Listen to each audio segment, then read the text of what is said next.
Liangelo Ball, G3, G Honcho, he needs to have a conversation with Greensboro Swarm's Charlotte Hornets Summer League head coach Jordan Surenkamp.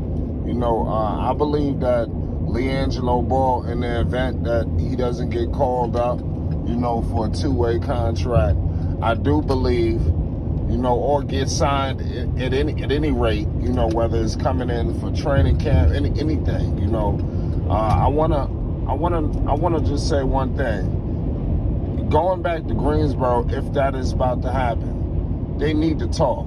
And I'm gonna give you a multitude of reasons why, even if they haven't had this conversation already. Not to say that they haven't. And this is not a knock to the Hornets Summer League staff, Greensboro Swarm coaching staff.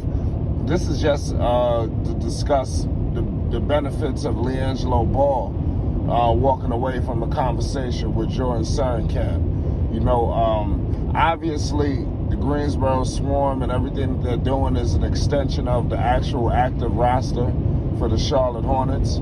But Liangelo Ball, I believe that he can pay extreme dividends for this basketball team and even at the main roster. Liangelo Ball, I believe, is not really being able to really fully blossom, and that's not really, I'm not going to blame it too much on the coach, but I just think that, they getting like a quarter of what Liangelo Ball could do. Some nights it's not even really a quarter, and I really think it can help out, and pay dividends for this basketball team. I think Liangelo Ball, he helps not only the active roster, but he helps some of these younger guys that's on the roster that's developing as well alongside of him. Obviously Jello could stretch the floor. Bottom line is Jello definitely needs more consistent minutes. Not just more minutes, because, Jello could have a game where he has, 20 plus minutes or a fair share, and then the next game he don't get minutes. That's why I highlight the word consistent. It doesn't seem to be much consistency, with the way Jello is being played or utilized, and I think that that's not benefiting the basketball team. You got guys like JT Thor, you got new guys like Mark Williams. I think a guy like Liangelo, who's in the second, coming back in the second campaign with the regime, I think he alleviates some pressure off some of these players. A guy that played professionally, before, could come right in, and alleviate the heat. I think the basketball team really likes him. I think the team, believe it or not, they all gel with Jello. He's obviously a likable guy, so it all should translate. We all know what Surenkamp was saying when discussing Jello. He talked about how he's good in the locker room, all of the other good things, all other good intangibles that go into winning, but I think that Surenkamp, he needs to tap in a little bit more to what Jello could do on the basketball floor. And that's where I want to leave it at right there. Also, when a season ago where Jello, first game, putting up record numbers, doing his thing. And then after that, not really seeing much consistency, with minutes, and obviously I believe he suffered some sort of setback. I don't know exactly what was the extent of it, because Jello didn't really emphasize too much of the injury, but he was dealing with something last season that wasn't really super highlighted. I think that Jello was just a no-excuse basketball player. He wasn't gonna put the injury out there like that, but it is what it is. This year is pivotal for Jello. I think Jello has to control what he can control. Right now, Liangelo got to get in the best shape of his life, because whether it's Greensboro, whether it's Hornets training camp, wherever, Jello got to punch that ticket.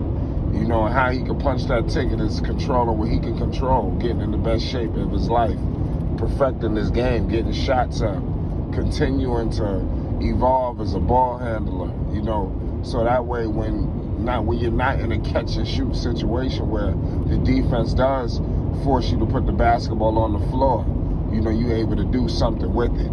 And that's very important, especially for a guy like Liangelo. In today's NBA, where you got to be versatile. Gone are the days of the one-trick ponies. You gotta be able to establish other facets of his game, and I think that's what the plan was all summer long.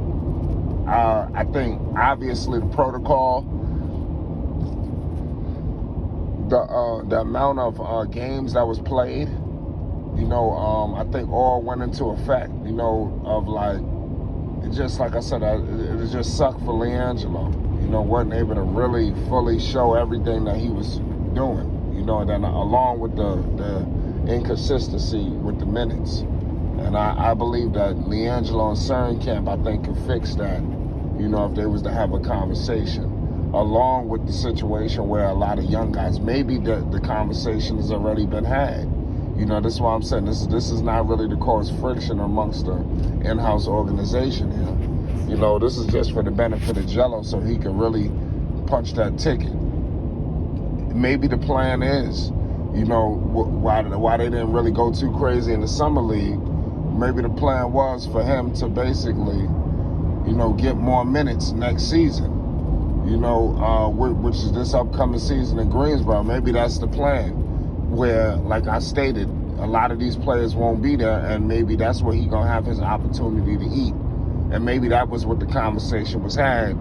So that's why when we're in the summer league, when we in the summer league, we don't really see the consistency from the minutes. Maybe that's why. If we see a 180 come time for around G League time, and we see Jello really out there starting, getting consistent minutes, getting put in the right situation, closing games. These are the things that we looking forward to see, especially with a guy coming back with some sort of camaraderie with the staff, with the team, with everything. This should really just be a shoo-in. This is for real, all jokes aside. This really shouldn't be that hard to plug in Liangelo Ball. It shouldn't be. Along with, obviously, Mitch Kupchak, because it's all about what they're prioritizing. And that's what the G League obviously has shown. They will roll out the guys that they prioritize. So I remember a season ago, Kupchak saying that Jello was a real player. Like, it wasn't no gimmick here. I would like for them to follow that up, and get back to what the plan was originally, with Liangelo, because he showed really good signs. And I want them to build on his confidence when he has great nights, when he's doing well. Don't jerk him out the lineup. If he put up 20 points, don't let him not see the light of day for another 2 to 3 games. I think that's not good. You're not helping. I think you're hurting. And like I said, the sky's gonna be the limit when they put Liangelo in the right situation. I'm gonna leave it at that. Liangelo Ball and Coach Jordan Surenkamp need to have a conversation, especially if he's on his way to Greensboro. They need to talk ahead of the upcoming season, just to get the right roles situated, to get everything that they would be needed, so it's no misconfusion, because we don't need that. It's Flight Sports TV.